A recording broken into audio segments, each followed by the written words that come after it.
በዚህ ቪዲዮ ቅዱስ ቁርባን መቀበል ያለበት ሰው ምን አይነት ሰው ነው ወይም ደግሞ ቅዱስ ቁርባን ለመቀበል ልናሟላቸው የሚገቡት መስፈርቶች ምንድን ናቸው የሚሉት ነው የማነሳው። ቅዱስ ቁርባን እየተቀበላችሁ ያላችሁ ከሆናችሁ የበለጠ ታዳብሯችኋላችሁ።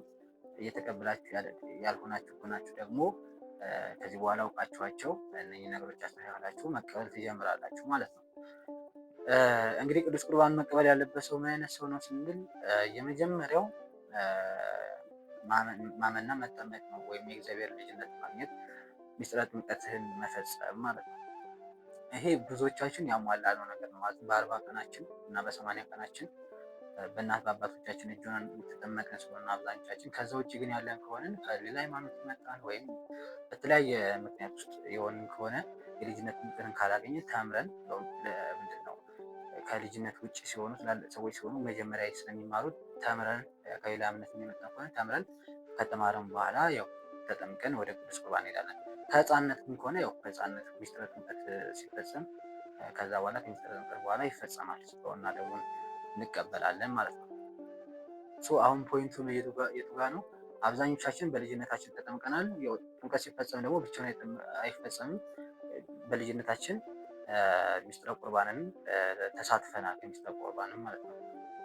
ግን አሁን ችግሩ ምንድነው? በልጅነታችን ተሳትፈን ነበር፣ አሁን ያደርቀናል።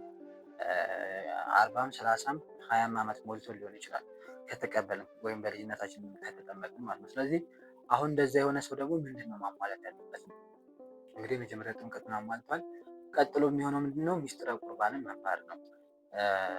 ምንም እንኳን በልጅነታችን ክርስትና እናትና ክርስትና አባት ቢኖረንም እነሱ ያስፈልጉበት ምክንያት የነበረው እንዲያስተምሩ ነው። በልጅነታችን እንግዲህ መረዳት ስለማንችል ጸሎት ሃይማኖትን ሊያስተምሩን አይችሉም። በዛ በህፃንነታችን በ40 ቀናችን ወይ በ80 ቀናችን። ስለዚህ ክርስትና እናትና ክርስትና አባት ያስፈለገበት ምክንያት ምንድን ነው? ስናደግ ሊያስተምሩን ነው ማለት ነው። ግን አብዛኞቻችን አያስተምሩንማ፣ አብዛኞቻችን አያስተምሩን ብዬ አስባለሁ። ስለዚህ እነሱ ካላስተማሩን አሁን ላይ እኛ በራሳችን መማር ነው ማለት ነው። ስለዚህ ቤተክርስቲያን በመሄድ ትምህርት ቤት በመግባት ሊሆን ይችላል። ብቻ መምህራን አይጠፉም። ሶሻል ሚዲያ ላይም ወይም ትላልቅ መምህራን ስላሉ ብዬ ማለት ነው። ማለት ሶሻል ሚዲያ ላይ ሲባል እንደዛ ሶሻል ሚዲያ ላይ ወጣውን በሙሉ ሳይሆን ቤተክርስቲያን የምታውቃቸው መምህራን አሉ አይደለ? ሶሻል ሚዲያ ላይ። ስለዚህ እነሱን እናዳምጥ፣ እነሱን መማር እንችላለን። ስለዚህ መማር ነው ማለት ነው። መማር ቅዱስ ቁርባን ምንድን ነው የሚለው ሚስጥረ ቁርባንን መማር። በቤተክርስቲያን 5 አዕማደ ምስጢራት አሉ። ሚስጥረ ሥላሴ፣ ሚስጥረ ሥጋዌ፣ ሚስጥረ ጥምቀትና ሚስጥረ ቁርባን፣ ከዛ ሚስጥረ ተሰየምታ ነው። ስለዚህ ሚስጥረ ቁርባንን መማር ምንድን ነው ብሎ መማር መረዳት ያስፈልጋል። ምንድን ነው የምንቀበለው? ምንድን ነው እሱ የምንቀበለው? ሚስጥረ ቁርባን ምንድን ነው እሱ? የጌታ ስጋና ደም ሲባል ምንድን ነው? ማን ያለው? ለምንድን ነው የምንቀበለው? ባንቀበለውስ የሚለውን ነገር እሱን መረዳት። እሱን ስንማር ይህን አሁን እያወራቸው ያሉት ነገሮች ራሱ በውስጡ እንማራለን። ማን ነው መቀበል ያለበት የሚለውን ሁሉ ማለት ነው። ስለዚህ የመጀመሪያው ሚስጥረ ቁርባንን መማር ነው። ከትምህርቱ ቀጥሎ የሚመጣው ንስሐ መግባት ነው። እንግዲህ ንስሐ ላይም ስንመጣ በቤተክርስቲያናችን 7 ሚስጥራት ቤተክርስቲያን አሉ። ከ7 ሚስጥራት ቤተክርስቲያን ውስጥ አንደኛው ሚስጥረ ንስሐ ነው።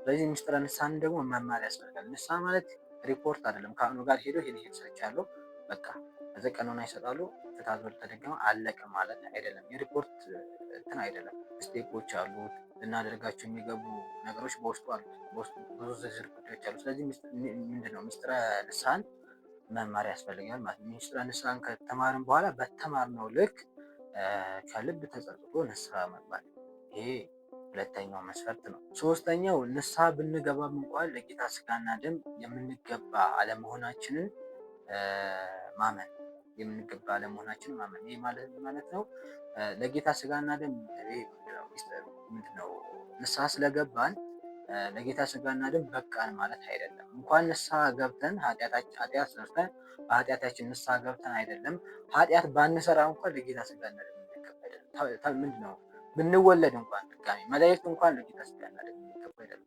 ስለዚህ ንስሐ ገባን ማለት ለጌታ ስጋና ደም በቅተናል ወይም ደግሞ በቃ የኛም ድርሻችን ተወጥተናል፣ ስለዚህ አሁን በቅቻለሁ የሚያስብል አይደለም፣ በፍጹም አይደለም። ጊዜ ንስሐ ብንገባ አንበቃም። ስለዚህ ንስሐ ከገባንም በኋላ እንኳን ወራዳ መሆናችንን እንኳን የጌታ ስጋና ደም ልንቀበል በቤተ መቅደስ ውስጥ እንኳን ልንገባ ልንቆም የማይገባ መሆናችንን ማመን። ይሄ ደግሞ ምንድነው ለወሬ ሳይሆን ለሰው እንደዛ ማውራት እኔ የሚገባ አይደለሁም ብሎ መናገር ሳይሆን ኢቭን ለእግዚአብሔር ራሱ እኔ የሚገባ አይደለሁም ብሎ ቤተክርስቲያን መጥቶ ማልቀስ ሳይሆን ከልብ እግዚአብሔር ከአብ በላይ ልባችን እንደዛ ሳይል ዝም ብሎ ለምሳሌ እግዚአብሔርን ስለማንሸውደው ማለት ነው።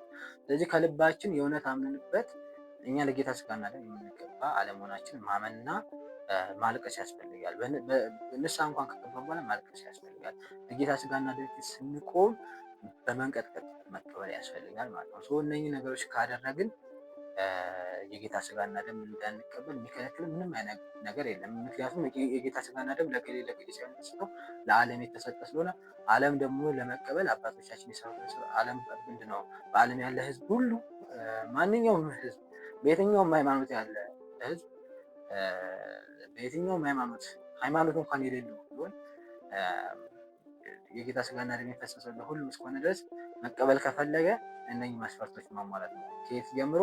ከማመን ከመጠመቅ ጀምሮ ያሉትን ማለት ነው። እነኚህ መስፈርቶች ካሟላ ህፃን፣ አዋቂ፣ ሽማግሌ፣ ጤነኛ፣ በሽተኛ አይልም። ሁሉም ሰው ብቻ ስርዓቱን አውቆ በዛ በስርዓት ውስጥ ሄዶ ያንን ማድረግ ነው እንጂ የሚከለክለን ነገር የለም ማለት ነው። ስለዚህ እነኚህን አስተካክላችሁ እየቆረባችሁ ያልሆናችሁ ከሆነ እስካሁን እየቆረባችሁ ካልሆነ እነኚህ ነገሮች አስተካክላችሁ ወደ ቅዱስ ቁርባን ቀረቡ ነው።